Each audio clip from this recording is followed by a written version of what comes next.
কেমন কাটছে জুলাই গণ অভ্যুত্থানের শহীদ পরিবারের ঈদ? এ নিয়ে জানাতে সাভার ও নোয়াখালী থেকে সরাসরি যুক্ত হচ্ছেন সহকর্মী দেওয়ান ইমন ও মাওলা সুজন। শুরুতে যাচ্ছে সাভারে। ইমন, প্রিয়জনকে ছাড়া শহীদ পরিবারের ঈদ কেমন কাটছে?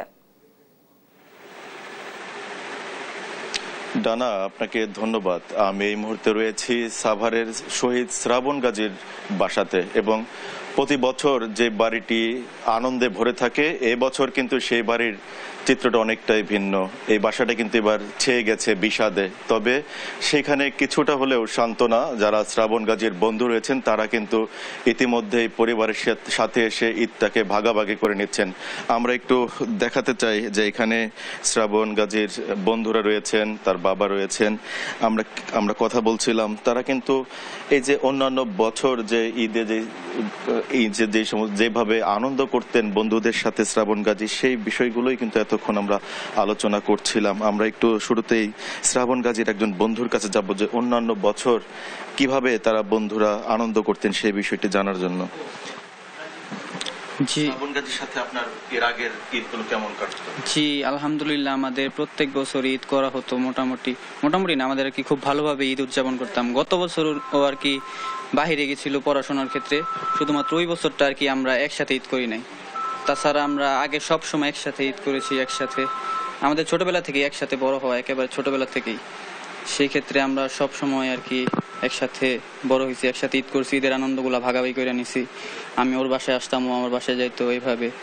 এখন ওর আসলে অনুপস্থিতিটা তো আর কি পূরণীয় না, ওর বাবা মার পক্ষেও মানে তার অনুপস্থিতিটা আসলে এটা পূরণ করার মতো না। তাই আমরা আর কি আসলাম ওর বাবা মাকে আর কি সান্ত্বনা দিতে, বা ওর অভাবটা আর কি পূরণ করা যায় যতটুকু এই ক্ষেত্রে আর কি। আপনার কাছে একটু আসতে চাই, শ্রাবণ কি করতেন অন্যান্য ঈদগুলোতে? শহীদ শ্রাবণ গাজী হচ্ছে যখনই আমাদের ঈদ আসতো, ও চাঁদ রাতে থেকে আমাদের সবাইকে উজ্জীবিত করে রাখতো।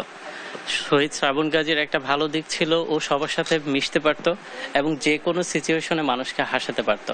ও চাঁদ রাত থেকে শুরু করে ঈদের তৃতীয় দিন পর্যন্ত সবসময় আমাদের সাথে মিশতো, আমাদের সাথে আমাদের সবাইকে সবসময়, কারো যদি মন খারাপ থাকতো তাকে ডেকে নিয়ে আসতো, ফোন দিয়ে নিয়ে আসতো।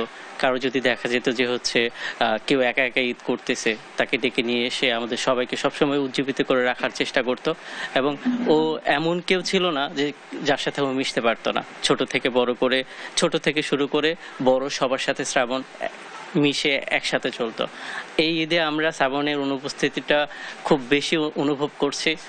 প্রতি ঈদেই শ্রাবণের সাথে আমরা ছিলাম, আমরা ছোট থেকে একসাথে বড় হয়েছি। ও আমাদের ছোট ভাইয়ের মতন ছিল আমাদের সাথে। আমরা এই 5ই আগস্টের শ্রাবণের আত্মত্যাগ আমরা আমাদের জাতির জন্য অনুপ্রেরণা দিবে। আমি চাই এই জাতি যেন শ্রাবণের মতন যারা রয়েছে তাদেরকে যথার্থ মূল্যায়ন করুক এবং আহতদের যথার্থ মূল্যায়ন করুক। ধন্যবাদ। দেখতে পাচ্ছেন যে আজ সকাল থেকেই ঈদের নামাজ পড়ে কিন্তু অনেক বন্ধুই এসেছেন শ্রাবণের পরিবারের সাথে কিছুটা সময় কাটাতে। আমরা একটু শ্রাবণের মায়ের সাথে কথা বলবো, যার নাকি এবার এই প্রথম ঈদ প্রিয় সন্তানকে ছাড়া। অন্যান্য বছর ঈদের দিন কি করতেন শ্রাবণ? সকালে উঠে চাদর গুলি সব পাল্টাইতো, আর বলতো মা আজকে পায়েস রান্না করো, রুষ্টকে রান্না করতে বলতো। এগুলো রান্না করতাম, রান্না করলে ও মনে করে সকালে ওই পায়েস খাইয়া নামাজে যেত, নামাজে থেকে আইসা বন্ধু বান্ধব নিয়ে সবাই অনেক মজা করে তারপরে যে খাইতো। কিন্তু এই বছর তার বাইরে হইতে হচ্ছে না, তো বাবার একটা ডাকও শুনি না। একবার তো বলতে হচ্ছে না মা আজকে কি রান্না করতে হচ্ছে। প্রতিদিন সকালে উঠে আমার সাথে সাথে আমার কাজে সহযোগিতা করতো। আচ্ছা 12টা বেজে গেছে, তার রান্নার কাজ সকালে উঠে বাবার সাথে একই রকম করে পাঞ্জাবি পরে বাপে পুতে দুইজনে মসজিদে যায় নামাজ পড়তো। এ জায়গায় দাঁড়ায় বাপে পুতে দুইজনে সেলফি তুলতো। রাত্রে আমার আছে ঘুমাইতে পারি নাই, সকালে থেকে ভালো লাগতেছে না। সকালবেলা উঠে পাঞ্জাবি নিয়ে আয়রন করতো, বাপেরটা করতো, ওরটা করে একসাথে পরে তারপর বাইরে। আর যার গেছে সেই বুঝতেছে তার সন্তানের বেদনা। আমার কষ্ট তো আর অন্য মাসে বুঝবো, আর কষ্ট অন্য মাসে বুঝবো না। আমার সন্তানের জন্য যেন সবাই যেন দোয়া করে, যে সামান্য যেন শহীদ হিসেবে আল্লাহ পাক কবুল করে। একটু আপনার কাছে আসতে চাই, এই যে শ্রাবণ শহীদ হওয়ার পর থেকে অন্যান্য যারা আছে তারা কি আপনাদের খোঁজ খবর নিচ্ছে ঠিক মতো? আসলে আসে, ওর শ্রাবণের বন্ধুরা যারা আছে আমাদের আশেপাশে যারা আছে ওরা মাঝে মাঝে একটু খোঁজ খবর নেয়।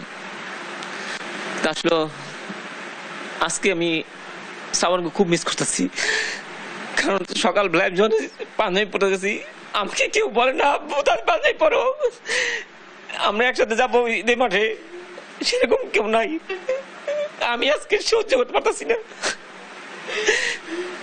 তার কবরস্থানে গেছি, মানে আমার আর সহ্য হচ্ছে না আজকে, মানে এত কষ্ট হচ্ছে আজকে আমার, আমি বুঝাইতে পারতাছি না যে কত কষ্ট, সন্তান ছাড়া কত কষ্ট, এত আদরের সন্তান, আমরা এত আনন্দ করতাম, ছেলে মানুষ আমার ধরে জড়ায় ধরতো, ধরে বলতাম আব্বু চলো যাই, আজকে আমাকে কেউ আর জড়ায় ধরে বললো না আব্বু চলো যাই, এটা সহ্য করার মতো না।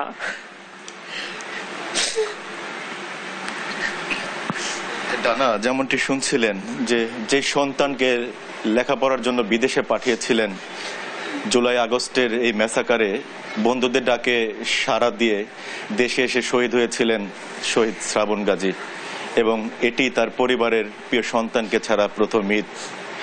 এই বিষাদের ছায়াতে কিছুটা হলেও অংশ নিয়েছেন তার বন্ধুরা, তবে যে অন্ধকার তাদের জীবনে নেমে এসেছে এটি কিন্তু এই কান্না তার পরিবারকে বয়ে যেতে হবে সারাটি জীবন। শ্রাবণের পরিবারের এখন একটি দাবি যে যাদের কারণে শ্রাবণ শহীদ হয়েছেন সেই দোষীদের দৃষ্টান্তমূলক শাস্তি এবং নির্দোষী কেউ যেন এতে ভোগান্তি না হয়, কাউকে যেন নিরপরাধ কাউকে যেন কোনো ধরনের শাস্তি না দেওয়া হয়, এটি এখন এই শ্রাবণ গাজীর পরিবারের প্রত্যাশা। ডানা, তো এই ছিল আমার কাছ থেকে সাভারের শ্রাবণ গাজীর পরিবারের ঈদ উদযাপনের খবর। এই বিষয়ে আমরা চলে যাব নোয়াখালীতে, সেখানে রয়েছেন সহকর্মী সুজন, জানাবেন সেখানকার শহীদ পরিবাররা কিভাবে কাটাচ্ছে তাদের এই প্রিয় সন্তানকে ছাড়া, প্রিয়জনকে ছাড়া ঈদ। কেমন কাটছে জুলাই গণঅভ্যুত্থানের শহীদ পরিবারের ঈদ, এ নিয়ে আরো জানবো। এবার সহকর্মী নোয়াখালী থেকে যুক্ত হচ্ছেন সহকর্মী মাওলা সুজন, প্রিয়জনকে ছাড়া শহীদ পরিবারের ঈদ কেমন কাটছে জানাবেন। ডানা, শুরুতে আপনাকে ঈদ উল ফিতরের শুভেচ্ছা, ঈদ মোবারক। তো আমি এখন দাঁড়িয়ে আছি শহীদ মোহাম্মদ রায়হানের পরিবারের, যেটি শহীদ মোহাম্মদ রায়হানের বাড়িতে দাঁড়িয়েছি। তো আপনি নিশ্চয়ই দেখতে পাচ্ছেন যে এখানে শহীদ রায়হানের যেসব আত্মীয় স্বজন, মা বাবা এবং তার যে আত্মীয় স্বজন আছে তারা সেখানে রয়েছেন। তো শুরুতে আপনাকে জানিয়ে রাখতে চাই যে গত ৫ আগস্ট শেখ হাসিনা পালিয়ে যাওয়ার পর ঢাকার বাড্ডায় একটি বিজয় মিছিল হয়েছিল। সেই বিজয় মিছিলে রায়হান যে মিছিলে অংশগ্রহণ করে, সেই বিজয় মিছিল চলাকালীন হঠাৎ একটি বুলেট এসে তার মাথায় বিদ্ধ হয়, সেখানে সে মাটিতে লুটিয়ে পড়ে। পরে তার সহপাঠীরা সেখান থেকে তাকে নিয়ে হাসপাতালে চলে গেলে ডাক্তার মৃত ঘোষণা করে। তো আজকে রায়হানকে ছাড়াই এই পরিবারের প্রথম ঈদ উদযাপন করছে শহীদ রায়হানের পরিবার। সুজন, ধন্যবাদ আপনাকে। নোয়াখালী থেকে যুক্ত ছিলেন আমাদের সহকর্মী।